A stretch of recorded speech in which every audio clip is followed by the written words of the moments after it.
Everyone, welcome to commerce tutorial. मैं हूं आपकी अपनी होस्ट ज्योति। आज हम स्टार्ट करने जा रहे हैं +2 की मैक्रो इकोनॉमिक्स का चैप्टर मनी। ये तो हमें नेम से क्लियर है कि मनी क्या होता है। जब भी हम कभी गुड्स एंड सर्विसेज खरीदते हैं, उनके रिटर्न ओवर हम एक स्टैंडर्ड यूनिट में पेमेंट करते हैं, उसको क्या बोलते हैं, रुपीस। और इसी को ही जनरल साइंस में क्या बोलते हैं, मनी। लेकिन अगर हम इकोनॉमिक्स की टर्म में देखें तो मनी क्या है, मीडियम ऑफ एक्सचेंज। एक्सचेंज मतलब जब हम गुड्स कोई भी चीज खरीदते हैं उसके रिटर्न में जिसकी हम पेमेंट करते हैं। आज का हम एक पर्टिकुलर यूनिट किसकी पेमेंट कर रहे हैं, रुपीस की फॉर्म में पेमेंट करते हैं। स्टोर ऑफ वैल्यू, अब इस मनी को हम कहीं भी कैसे भी स्टोर करके रख सकते हैं। चाहे हम इसको नेट बैंकिंग में करके रख सकते हैं, चाहे हम करंट अकाउंट में करके रख सकते हैं, चाहे सेविंग बैंक अकाउंट में, या अपने घर पे, चाहे इसके डेबिट और क्रेडिट कार्ड बना के भी हम इसको यूज कर सकते हैं। मेजर ऑफ वैल्यू, और इसकी हम प्रॉपर्ली मेजरमेंट कर सकते हैं। मेजरमेंट एक स्टैंडर्ड यूनिट। पहले यही मुश्किल होता था कि जब भी बार्टर सिस्टम के अंडर जो इससे पहले सिस्टम था उसमें हम कभी भी इनको मेजरमेंट नहीं कर सकते थे, ना ही ऑयल को ना ही व्हीट को, क्योंकि उनकी जो मेजरमेंट यूनिट है वो अलग अलग होती थी। लेकिन अब कोई भी मेजरमेंट यूनिट हो, चाहे वो किलोग्राम हो चाहे किलोमीटर हो, कोई भी हो, हम उसको एक standard unit that is rupees में उसकी मेजरमेंट कर सकते हैं। Standard of deferred payment. Deferred क्या होता है, फ्यूचर पेमेंट। अगर सपोज करो हम आज ना पेमेंट करना चाहे तो इन द फ्यूचर भी हम पेमेंट कर सकते हैं। एक बार हम कोई सामान, बड़ा सामान खरीद लेते हैं, जैसे कि हमारा बिजनेस कौन सा है, कार का बिजनेस। हमने कार खरीद ली 3-4 इकट्ठी, लेकिन उसकी पेमेंट करने के लिए हमें पास पैसा नहीं, तो हम कॉन्ट्रैक्ट कर देते हैं कोई भी फॉर्म में कि आने वाले 3 महीने के बाद, 4 महीने के बाद हम आपको पेमेंट कर देंगे। या फिर क्रेडिट पे हम कोई भी सामान खरीद लेते हैं, उनकी पेमेंट कब जाके करते हैं, फ्यूचर में जाके करते हैं। वही होता है standard of deferred payment. Deferred मतलब पेमेंट चीज हमने आज खरीद ली, लेकिन पेमेंट हम कब करेंगे, फ्यूचर के टाइम पे करेंगे। इसी को हम क्या बोलते हैं, मनी। तो हमारे मनी के ही 2 टाइप्स के फंक्शंस होते हैं। एक होते हैं हमारे प्राइमरी फंक्शन, दूसरी तरफ हमारे कौन से हो जाते हैं, सेकेंडरी फंक्शन। प्राइमरी फंक्शन जो उसके मेन फंक्शन होते हैं वो हमारे कौन से हो जाते हैं, एक मीडियम ऑफ एक्सचेंज, दूसरा store of value. Secondary function हमारे जो मेन नहीं है उनके एज ए सबऑर्डिनेट, वो कौन से हो जाते हैं, एक मेजर ऑफ वैल्यू, एक हमारी क्या हो जाती है, स्टैंडर्ड ऑफ डेफर्ड पेमेंट। अब जो मनी है हमारे पास डायरेक्ट फॉर्म में पहले मनी अवेलेबल नहीं थी। इस मनी की अलग अलग फॉर्म, अलग अलग एजी में इसकी एवेल्युएशन अलग अलग मेथड के थ्रू हुई है। सबसे पहले कौन सा सिस्टम आ जाता है, बार्टर सिस्टम। इसके बारे में तो हम ऑलरेडी जानते हैं। इसको हम कौन सा सिस्टम बोलते हैं, CC system. CC system that is commodity to commodity system. हमने कमोडिटी ली, उसके बदले में क्या एक्सचेंज कर दिया, कमोडिटी। जैसे राइस लिया, उसके बदले में क्या दे दिया, व्हीट दे दिया। इसको क्या बोलते हैं, बार्टर सिस्टम। लेकिन जो बार्टर सिस्टम का क्या था, प्रॉपर्ली सिस्टम नहीं था। कई बार हम तो व्हीट के साथ हम ऑयल की, पेट्रोल की, गोल्ड की, सिल्वर तक का क्या कर देते थे, एक्सचेंज कर देते थे। इसमें कुछ ड्रॉबैक थी। जैसे फर्स्ट है डबल कंसीडेंस ऑफ फंड्स। कंसीडेंस मतलब सेम टाइप पे कि क्या जो हमारे पास चीज अवेलेबल है, जो सामने वाला पर्सन जो हमें चीज चाहिए उसको वो चाहिए, उससे हमें वो मिल जाएगी कि नहीं मिल जाएगी। एक छोटी सी एग्जांपल, हम राम के पास किस चीज की अवेलेबिलिटी है, व्हीट की अवेलेबिलिटी, और उसे क्या चाहिए, राइस चाहिए। क्या उसको मार्केट में कोई ऐसा बंदा मिलेगा जिनकी जो पॉइंट्स है एक दूसरे से कंसाइड कर रही है, मतलब सेम कर रही है। जैसे राम को क्या मिल जाएगा, राइस, उसको क्या मिल रहा है, व्हीट मिल रहा है। क्या एट ए टाइम वो पर्सन अवेलेबल है कि नहीं है, तो अभी फाइंड होने में उसको कितना टाइम लगेगा। मतलब ये कहते हैं कंसीडेंस डबल। कई बार होता था पर्सन अवेलेबल होता था, कभी नहीं होता था। सेकंड है लैक ऑफ कॉमन। एक कॉमन मैनेजमेंट यूनिट नहीं थी जिनका आपस में हम क्या कर सके, कंपैरिजन कर सके। जैसे व्हीट को हम किस में मेजर करते हैं, किलोग्राम में। अब ऑयल को किस में कैलकुलेट करते हैं, हम किलोलीटर में करते हैं। दोनों की यूनिट क्या थी, अलग अलग थी, तो उनकी कॉमन यूनिट थी जिसमें हम उनको मेजर कर सकें। आजकल तो हमारे पास कॉमन यूनिट है, उसको हम किस नाम से जानते हैं, रुपीस के नाम से जानते हैं। नेक्स्ट है फ्यूचर पेमेंट। जैसे हमने यहाँ पे देखा कि मनी को हम क्या बोल सकते हैं, अगर आज हमारे पास पैसा नहीं तो हम फ्यूचर में जाके पेमेंट करते हैं। अब कमोडिटी का क्या है कि आज मेरे पास, मैंने क्या ले वेट ले लिए, आज मैं आपको टमाटर नहीं दे सकती, आज मेरे 2-3 महीने बाद आपको टमाटर दे दूंगी। टमाटर पेरिशेबल थिंग है, वो खराब भी हो सकती है, उसको हम स्टोर करके नहीं रख सकते। नेक्स्ट है store and transfer of value. और इन सामान को हम स्टोर, पेरिशेबल गुड्स को जो गुड्स थी इनको स्टोर करना बहुत मुश्किल था, जैसे कि पेरिशेबल नेचर के गुड्स, ये वेजिटेबल्स वगैरह जो होती है वो जल्दी खराब हो जाती है। अगर वीट वगैरह को हम स्टोर कर भी सकते थे, उसका जो स्टोरेज कॉस्ट था वो क्या था, बहुत ज़्यादा हाई था। ट्रांसफर ऑफ वैल्यू, अगर हमने सपोज कर भी लिया हम यहाँ से हरियाणा में बद्दा मिल गया जिसको हमने क्या देना है, राइस देना है, लेकिन यहाँ से वहाँ तक राइस पहुँचाने का जो कॉस्ट था, ट्रांसपोर्टेशन चार्ज थी, वो बहुत ज़्यादा क्या थी, हाई थी। इससे जो बार्टर सिस्टम है इसको सफिशिएंट नहीं माना जाता। फिर बार्टर सिस्टम के साथ क्या है, अलॉय मेटल्स, इसमें क्या है, दो या एक मेटल्स को मिला के हम मेटल्स के क्या बनाते हैं, कॉइन्स बनाते हैं। जैसे कि कोई हमारे पास कॉपर का कॉइन हो गया, उस टाइम सिल्वर के कॉइन बन रहे थे, गोल्ड के कॉइन बन रहे थे, उनको क्या बोलते हैं, अलॉय मेटल्स।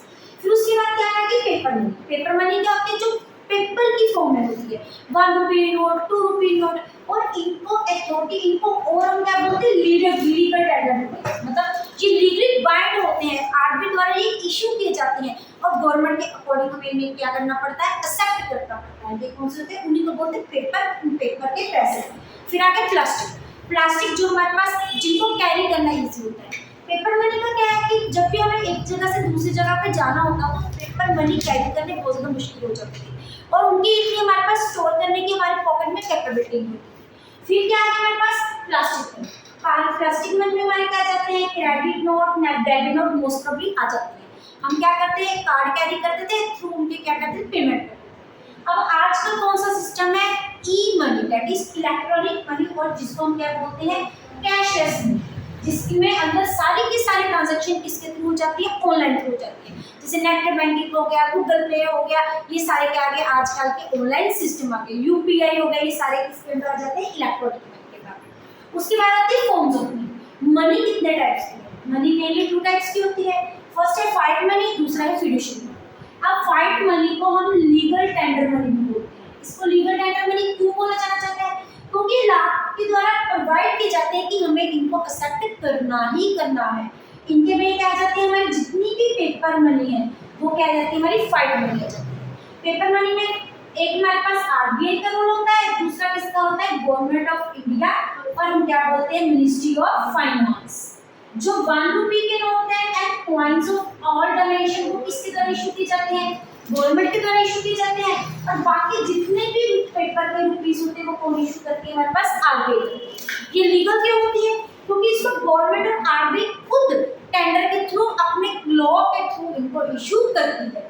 और फिडुशियरी मनी कौन सी होती है, जिसमें गवर्नमेंट और आरबीआई का कोई भी रोल नहीं होता। ये क्या होता है, म्यूचुअल ट्रस्ट होता है, जिसके बीच में, पेयर के बीच में और पेई के बीच में। पेयर वो होता है जिसने पैसे देने हैं, पेई जिसके पैसे लेने हैं। इनके एक एग्जांपल क्या होते हैं, जैसे हमारे पास क्या हो गया, चेक आ गया, जैसे हमारे पास नेगोशिएबल इंस्ट्रूमेंट आ गए, इसमें बिल रिसीवेबल आ गया, बिल्स पेबल आ गया, पेइंग स्लिप आ गई, सारी इनकी टाइप्स हो जाती है।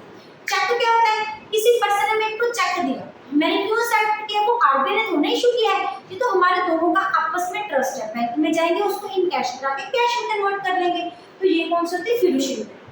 दूसरी तरफ है फुल बॉडी और क्रेडिट। फुल बॉडी मनी वो होती है जिसमें जो मार्केट वैल्यू होती है किसकी इक्वल होती है, हमारी कमोडिटी वैल्यू होती है, और क्रेडिट मनी वो मनी होती है जिसमें जो मनी वैल्यू होती है इट इज मोर देन हमारी कमोडिटी वैल्यू। अब इसको एक एग्जांपल के साथ समझते हैं। सपोज करो हमारा जब ब्रिटिश ईरा था, ब्रिटिश ईरा जब सबसे पहले ये मैप, उससे पहले अगर आप इनका स्क्रीनशॉट लेना चाहते हैं तो ले सकते हैं।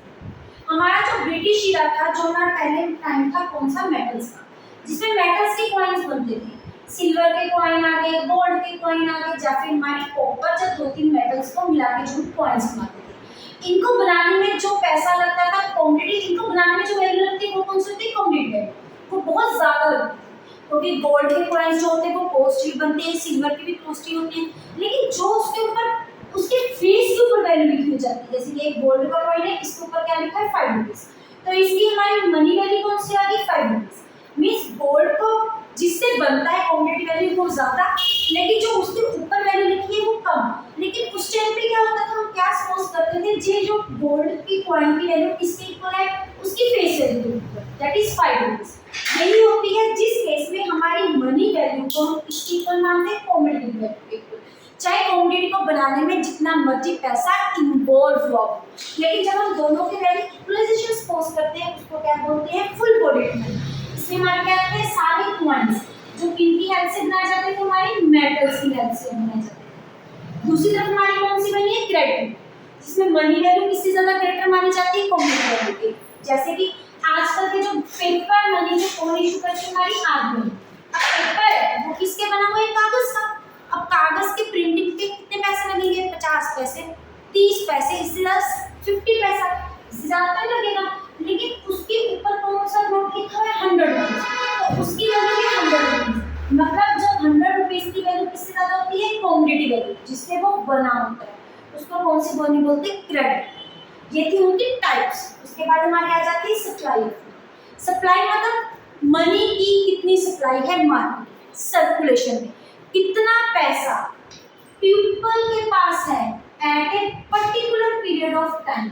जो पैसा उनकी पॉकेट में है, चाहे वो पैसा घर पे पड़ा है, चाहे वो पैसा बैंक में पड़ा है, चाहे कमर्शियल बैंक में, चाहे आरबीआई। अल्टीमेटली पैसा किसका होना चाहिए, पब्लिक का पैसा होना चाहिए। उसको कौन सा बोलते हैं, सप्लाई ऑफ मनी। और यहाँ पे क्या वर्ड लिखा होता है, money at a particular period of time. मतलब ये कौन सा कंसेप्ट हो गया, स्टॉक। हमने स्टॉक ऑफ फ्लो में देखा था ना, जिसमें when is variable measure at a particular period of time, उसको क्या बोलते हैं, स्टॉक वेरिएबल। वैसे जो सप्लाई ऑफ मनी है ये क्या है, एक स्टॉक वेरिएबल। इसके अलग अलग मेजरमेंट्स हैं। सबसे पहले है एमआर। इसमें जितना भी सिर्फ पब्लिक का पैसा आएगा, किसी भी बैंक का, गवर्नमेंट का, कमर्शियल बैंक का पैसा इसका पार्ट नहीं है। एमआर क्या हो जाता है, हमारा नैरो कंसेप्ट। नैरो कंसेप्ट के ऊपर होता है जो पैसा करेंसी हमारे पास इस समय मेरी पॉकेट में है, और डिमांड डिपॉजिट जो किसके पास बैठा है, पड़ा है हमारा कमर्शियल बैंक के पास पड़ा है, और अदर डिपॉजिट जो दूसरे बैंक्स के पास होता है। ये थोड़ा कि हमारा जो अकाउंट सिर्फ कमर्शियल बैंक के पास ही होता है, ये आरबीआई के पास भी हो सकता है और फॉरेन बैंक्स के पास भी हो जाता है। ये क्या होती है हमारी एम1। एम2 क्या होती है, एम1 तो होती है साथ में deposit with post office saving bank account. जितना भी हम अपने post office saving bank account में पैसा डिपॉजिट कराया होता है, वहाँ पैसा हमारा सेफ रहता है, वहाँ पे कोई भी चांसेस ऐसे खराब होने के नहीं होते। नेक्स्ट है एम3, that is M one and fixed deposit with commercial. Fixed deposit मतलब टर्म डिपॉजिट, जब पैसा हम फिक्स्ड पीरियड ऑफ टाइम के लिए डिपॉजिट करवा देते हैं बैंक्स को, तो उसको क्या बोलते हैं, fixed deposit with commercial banks. उसके बाद आता है एम4। एम4 क्या है, एम3 plus total deposit with post office. यहाँ पे हमें सिर्फ कौन सा डिपॉजिट लेना था, सेविंग डिपॉजिट। इसमें हमारे पास है टोटल डिपॉजिट, चाहे वो सेविंग डिपॉजिट है, चाहे वो फिक्स्ड डिपॉजिट है, चाहे वो करंट अकाउंट डिपॉजिट है। ये हमारे क्या है, सप्लाई ऑफ मनी। इसी के साथ हमारा चैप्टर कंप्लीट होता है। अगर आप इनका स्क्रीनशॉट लेना चाहते हैं तो ले सकते हैं। वीडियो अच्छी लगे इसको लाइक करें, ज़्यादा से ज़्यादा शेयर करें, चैनल को सब्सक्राइब करना ना भूलें। Thank you, have a nice day.